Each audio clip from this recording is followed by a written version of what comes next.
비춤에 대한 4가지 선포 중 마지막으로 이 채우라 이야기를 함께 나누도록 하겠습니다. 오늘 마지막 시간 이 사진으로 설교를 좀 시작해 보려고 합니다. 지난 2014년 SBS 뉴스에서 보도되었던 우주에서 본 한반도 야경 사진, 깜깜한 북한이라는 내용의 뉴스 캡처 사진입니다. 뉴스는 이런 내용이었습니다.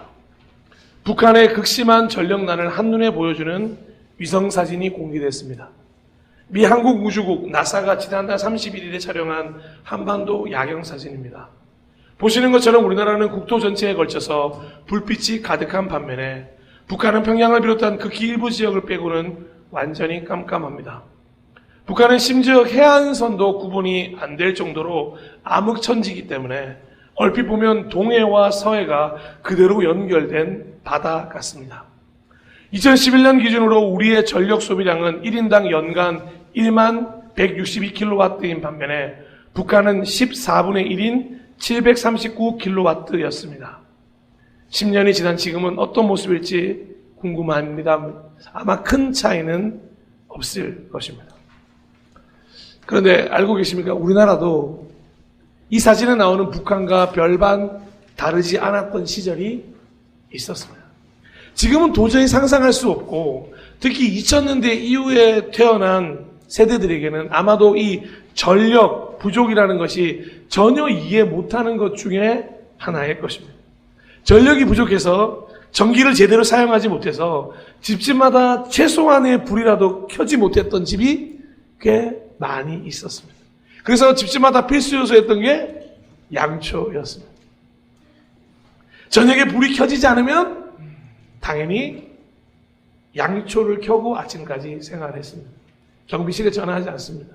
한국전력에 전화해서 왜 빛이 안 나오냐, 전기를 안 주냐 하지 않고 자연스럽게 전력이 부족한가 보다 하고 양초를 켰었죠.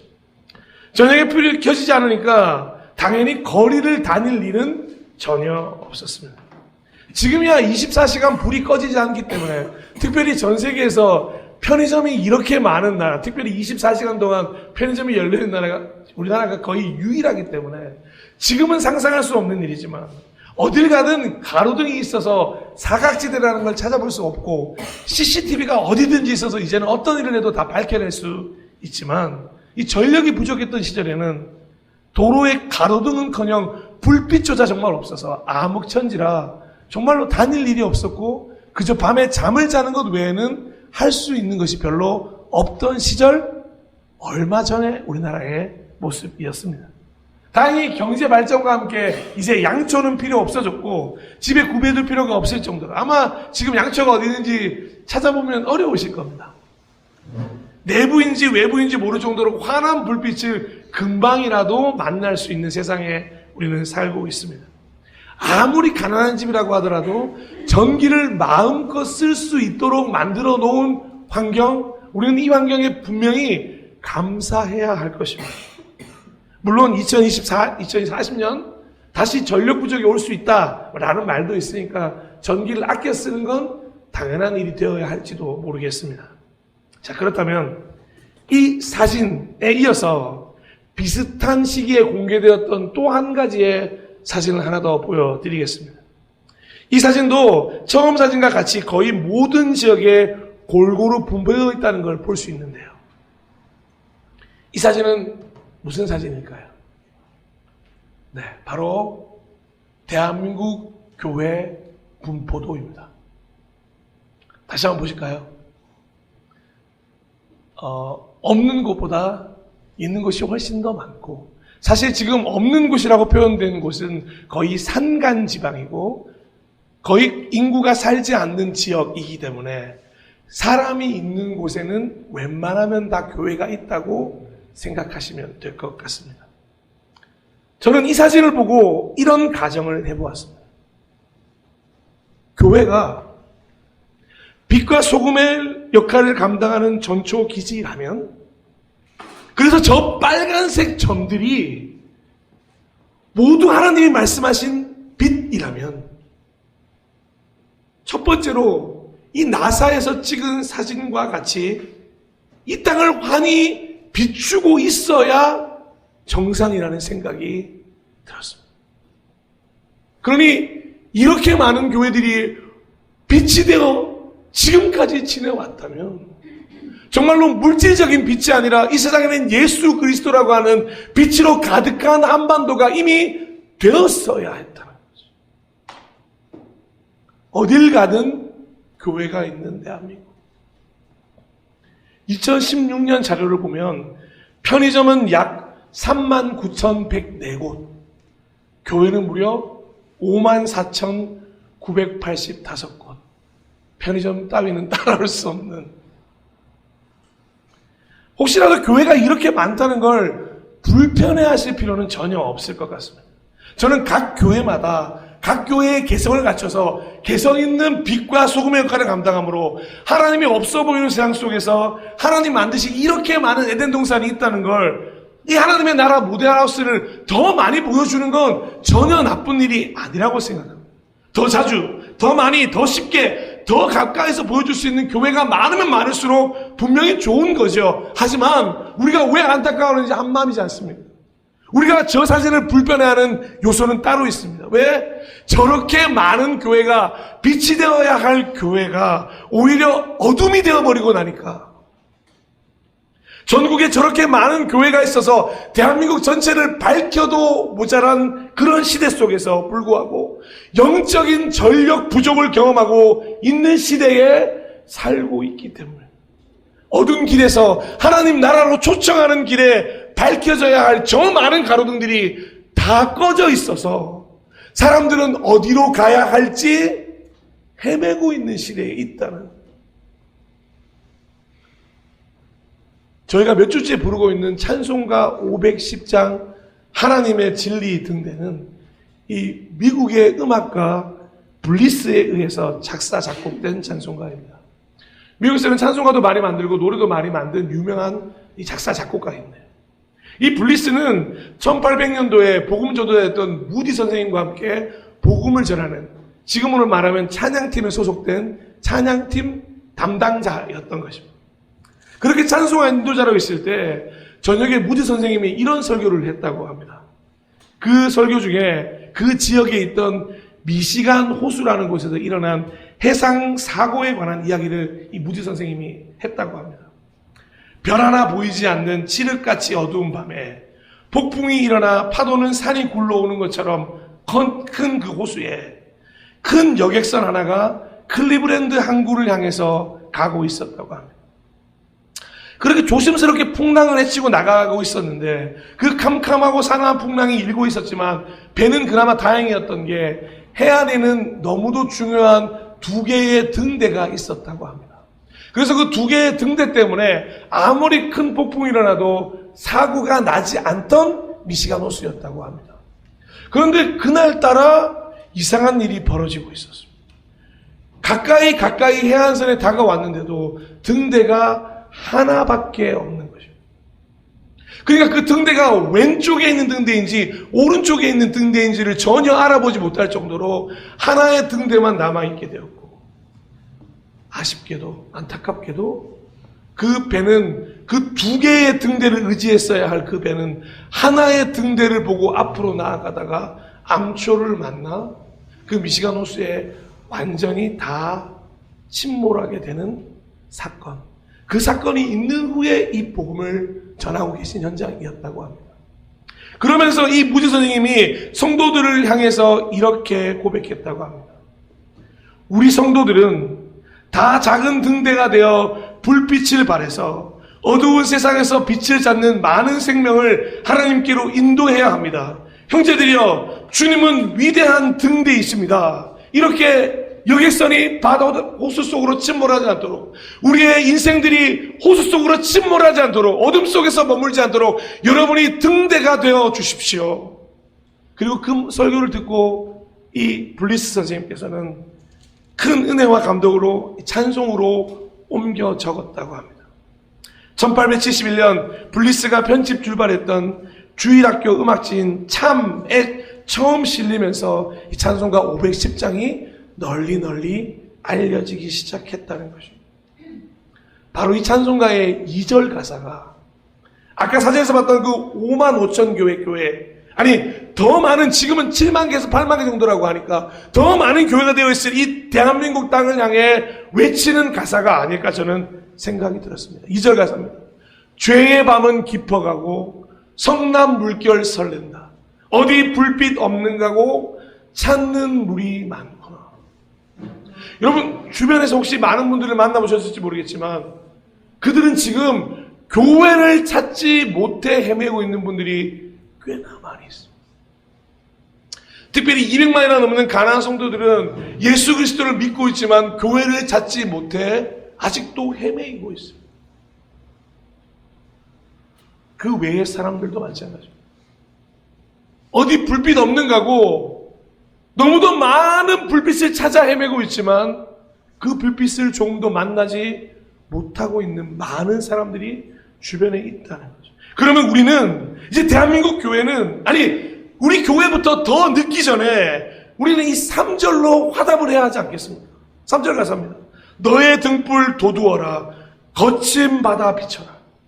빛을 찾아 헤매느니 생명선에 건져라. 우리 작은 불을 켜서 험한 바다 비추세요. 여러분 이 작은과 험한이 너무 비교되지 않으십니까? 우리는 작아 보입니다.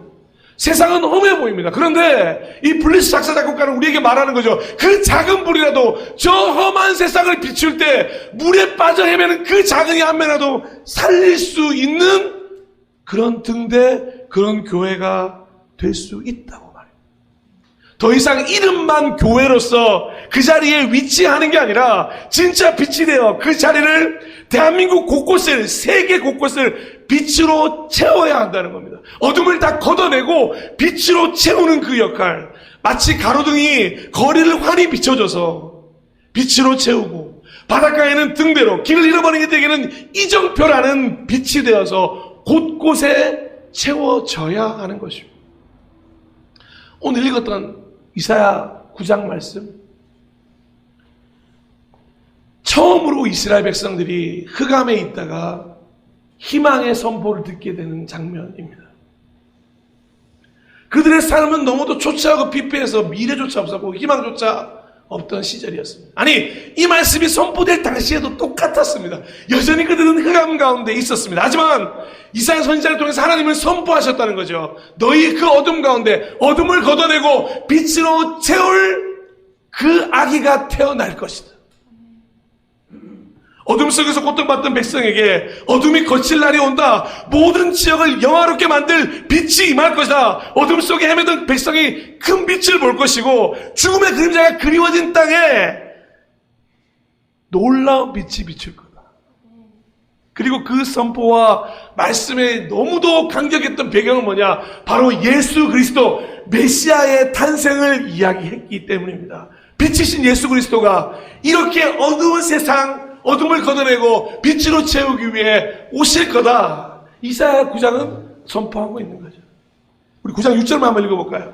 한 아기가 우리를 위해 태어났다.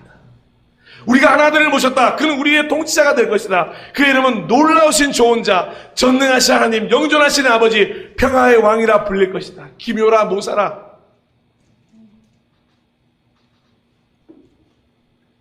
이 말씀은 오늘날 고스란히 그리스도인들을 통하여, 교회를 통하여 여전히 선포되어져야 하는 말인 줄로 믿습니다. 어둠을 걷어내고 빛으로 채우는 그리스도인이 되어야 하는 이유이고, 교회마다 빛으로 회복되어야 할 이유, 지금도 한 아기가 당신을 위해 이 땅에 태어났습니다. 그 말을 들어야 할 수많은 이들이 있기에 우리는 선교사의 삶을 살아내야 한다는 거죠. 죽음의 그림자가 드리운 그 땅에 사는 사람들에게 여러분 여전히 빛이 있다는 거예요.